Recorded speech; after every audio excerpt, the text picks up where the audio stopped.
হে ভগবান, এত বছর পর বাড়ি ফিরছি, বাবার মনটা বদলে দিও। এত সাহস তোমার? তুমি সারা শহরে আমাদেরকে অসম্মান করেছো। বাবা, এত বছর পরে আপনার সাথে দেখা করতে এসেছে, এই জন্য আপনার উপর প্রতিশোধ নিতে পারে। বিশ্বাসঘাতক! এত সাহস তোমার? মা,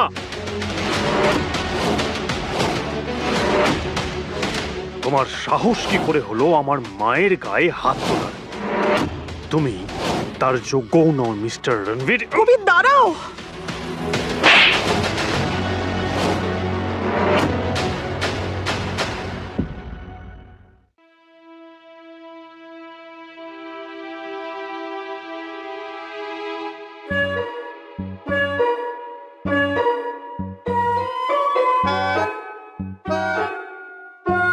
কাম অন জয়, আমার 55 বছর বয়স আর তোমার 25।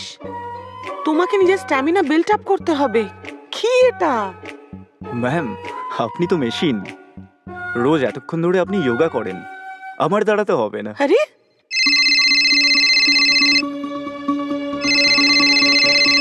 ম্যাম, মাসিমার কল এসছে। মায়ের কল?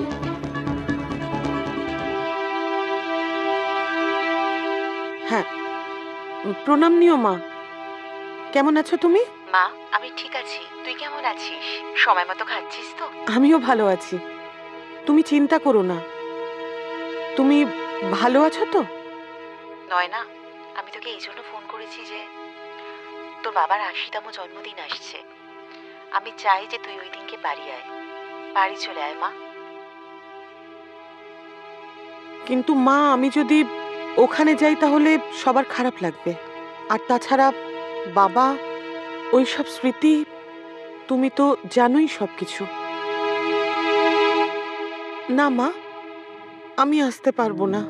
নয় না, এটা তোর বাড়ি আর সব সময় তাই থাকবে। এত বছর হয়ে গেছে না আমি তোকে দেখেছি, না তোর বাচ্চাদের। ব্যাস একবার চলে আয় প্লিজ।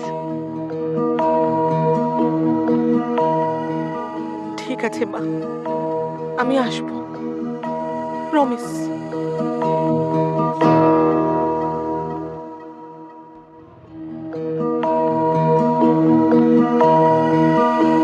বাচ্চারা, তোমাদের দাদুর বার্থডে, আর আমাদের সবাইকে ওনার কাছে যেতে হবে।